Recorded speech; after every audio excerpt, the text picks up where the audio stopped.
Welcome to the EQ for Entrepreneurs podcast. Like most business owners, you already know you need good business and marketing strategies to scale and be profitable. But at some point, you've hit the dreaded wall where you feel stuck and frustrated. EQ for Entrepreneurs is for business owners and leaders who are honest enough to admit that they just might be the ones holding their business back and are brave enough to change that. We're Noble and Kathy, and every week we're having candid conversations about all things emotional intelligence and how growing that has allowed us to get out of our own way and is radically transforming both our businesses and our personal lives. This is the secret sauce strategy for modern entrepreneurs who are tired of hustling without seeing results and want to grow a business and a life that they love.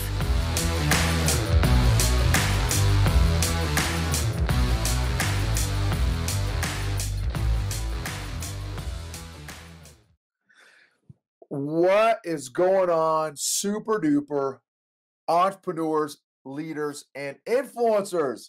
It is great to see you all. For those of you all that are watching live on Facebook or YouTube, thank you all so much for joining us. For those of you all that are listening to us on our EQ for Entrepreneurs podcast and maybe watching on our YouTube channel, man, welcome. It is great to have you all join us. Also, wanted to thank you guys, man, so much for all the support, love, and encouragement that you all have provided and shared with us over 2020.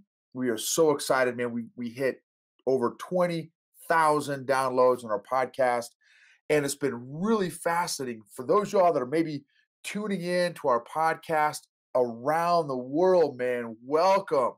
Thank you all so much for joining us. It has been so neat to see all the different countries that have been involved in the EQ for Entrepreneurs emotional growth journey. Thank you guys so much for joining us. It has been super duper exciting. I've got my notes here, so if you see me kind of looking away from the camera, that's what I'm doing. Again, for those of y'all that are listening, that will be irrelevant to you guys. If you guys ever need either yourself or your company needs any EQ training, please don't hesitate to reach out and let us know at info@eqforentrepreneurs.com. All right. How did you survive 2020? How did you survive? I've got a list of a bunch of questions. So here's what I want you to do. If you'd be open to it, I've got a bunch of helpful questions to help assess from an emotional growth standpoint, a personal growth standpoint, how you did in 2020 for learning, not to judge yourself, not to beat yourself up, no guilt trips, no condemnation stuff here, strictly to learn and grow from. So if you can go back, if you have a pen and paper on you right now, that would be super awesome.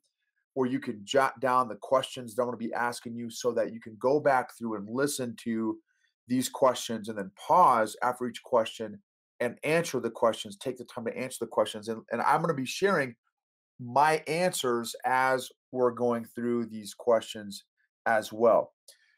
So if you are able to take the time to bust out paper and pen while going through these questions, this will help be a part of your emotional growth journey. It takes emotional awareness to answer these questions. And so if you are able to take the reflection time to answer these questions, that will help be a part of your emotional growth journey and increase your self-awareness, which is a part of one of the four main emotional intelligence domains. Okay. How well did you do in 2020? In other words, how would you rate yourself on a scale from 1 to 10, being 10 being great, 1 being terrible? Rate yourself, grade yourself on a scale from 1 to 10 on how you did overall in 2020. Again, not to judge yourself, not to beat yourself up, not to guilt yourself, no guilt trips here, none of that stuff. John Maxwell, who's a world-renowned leadership author, says that the first responsibility of a leader is to define reality. And I would add something to that definition. The first responsibility of a leader is to accurately define reality. In a leadership book called Leadership and Self-Deception, which I strongly encourage you all to read at some point, a company asked 10,000 of their executives how would they rate themselves, and 90% of those 10,000 executives rated themselves in the top 10%. Right? I'm not super great at math, but that math does not add up. So to be able to accurately assess and identify reality is very, very important part of leadership and also, again, emotional growth and emotional intelligence. Okay, here's another way to help maybe add in some accuracy into some of your answers to these questions is ask a couple folks that are close to you how they feel you handled 2020 on a scale from 1 to 10. Again, 10 being great, 1 being maybe not so great. Next question, question number 2. What 3 to 5 lessons did you learn from 2020? Maybe about yourself or about others or just in general. For me, one of the big lessons for me was this year affected and impacted some more than others. And so, what my takeaway from that is a function of that are where people's emotional intelligence is and emotional health. So, the just from my perspective, my foxhole, the less emotionally healthy someone is, the greater this year impacted them. Now, again, that's a generalization, but that's my quick assessment just from my little foxhole here. And again, disclaimer, I'm not a psychologist, I'm not a therapist or a counselor, but from to 4 very intentional years of growing emotionally, it just seems like the less healthy somebody is emotionally, the greater they are impacted by external circumstances. So for me, one of my questions is how can I be less impacted or affected emotionally by external circumstances so that I don't ride this up and down roller coaster just because it's raining outside, or I'm just being extreme as to make a point there. But that's just one question. Okay, question number 3. What were 3 things you did well in 2020? What were 3 things you did well in 2020? So my answer to those questions, I stayed intentional and consistent about my emotional growth journey. Number 2, I honored my 13-year-old daughter's boundaries very well. Number 3, I consistently did Brazilian Jiu-Jitsu 5 to 6 days a week for 6 months straight. I've lost 40 pounds. So those are a handful of things I did well in 2020. Next question. What were 3 things you could have done better in 2020? For me, here are my answers to those questions. I could have been even more intentional about my emotional growth journey by making more time for reflection and journaling. Number 2, I could have spent more intentional time with the Lord and more time listening to Him. Number 3, I could have been more intentional at leading my family through daily devotions and conversation and discussion time. So those are 3 things that I could have done better in 2020. Next question. Who is someone you encouraged in 2020? I encouraged my awesome wife. I encouraged our daughter.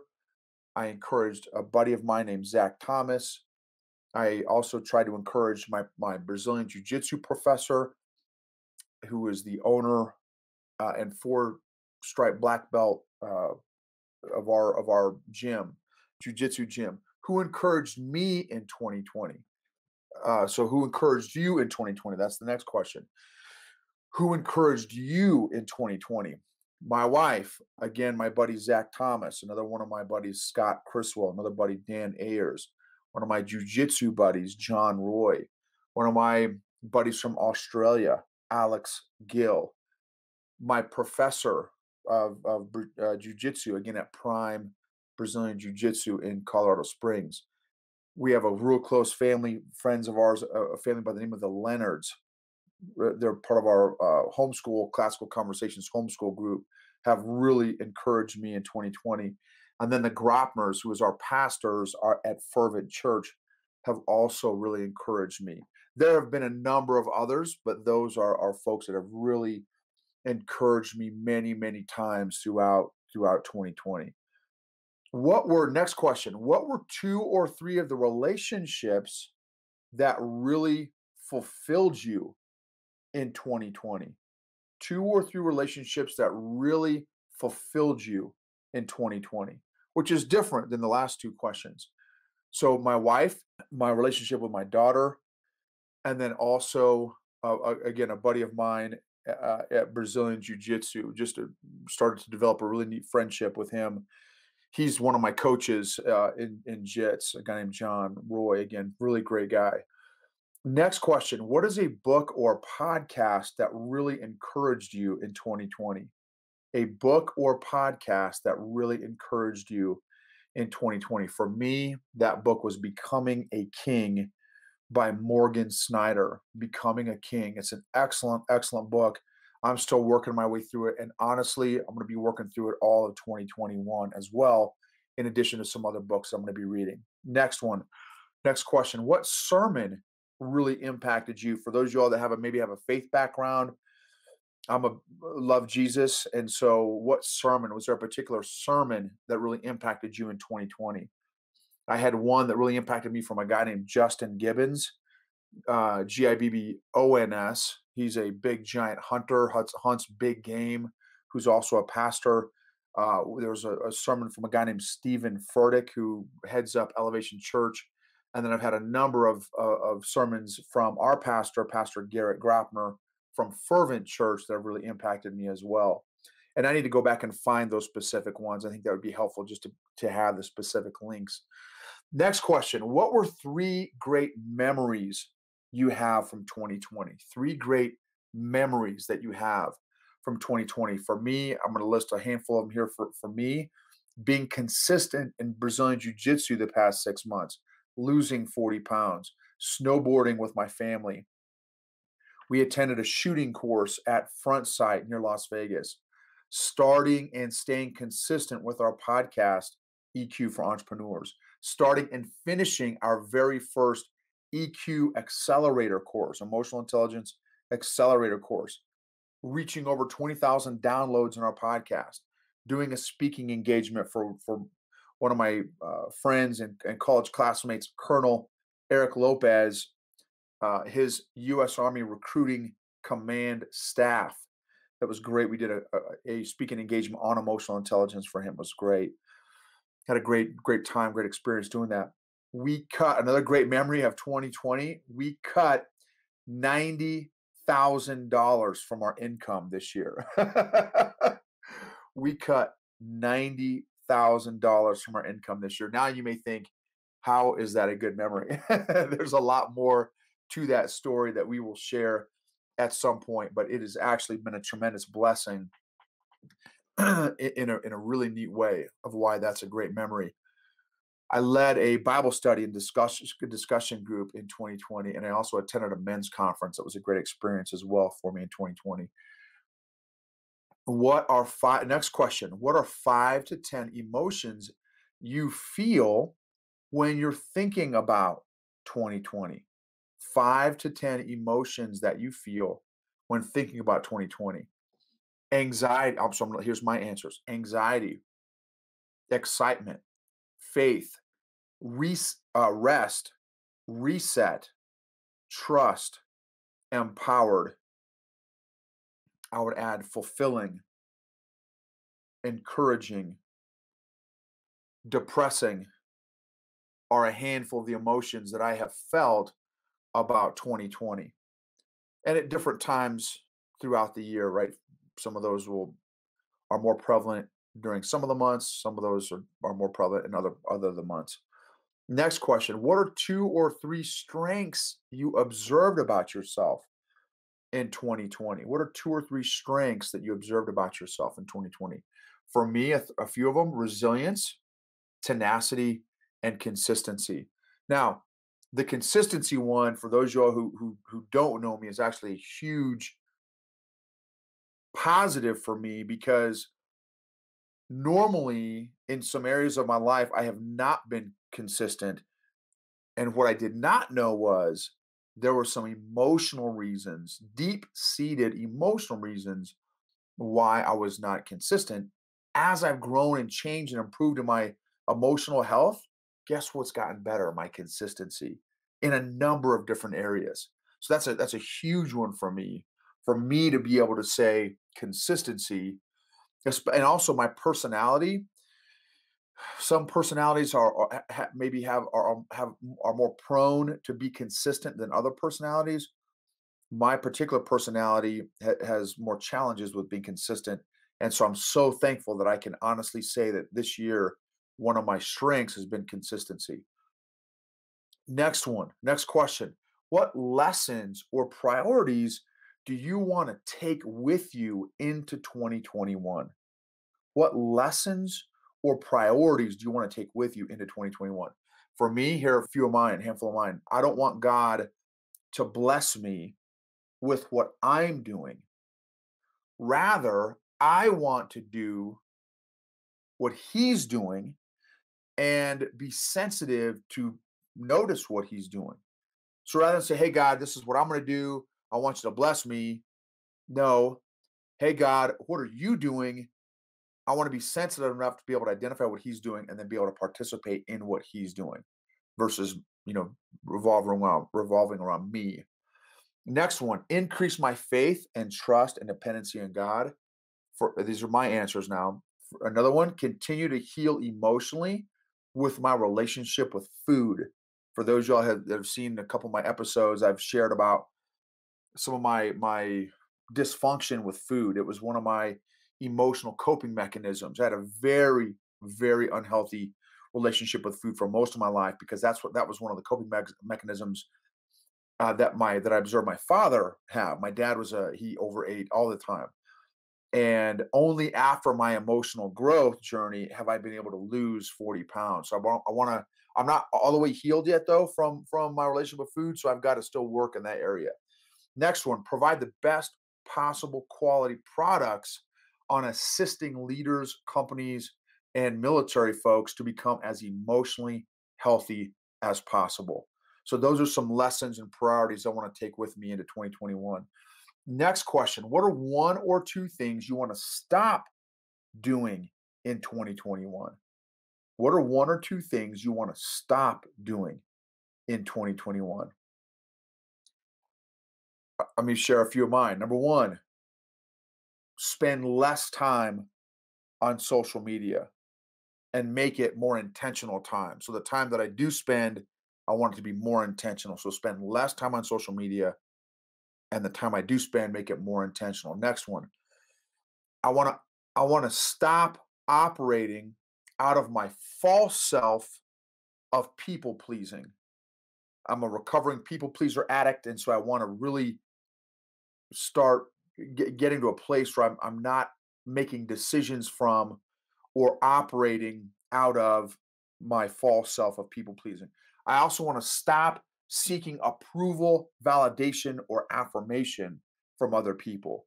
If I get it, if I get affirmation or props or something like that from somebody, great. I'll be so appreciative, but I don't want to seek it consciously or subconsciously. I don't, because again, as a recovering people pleaser addict, I don't want to operate out of that place anymore or make decisions out of that place anymore. Next question. What are one or two things you want to start doing in 2021?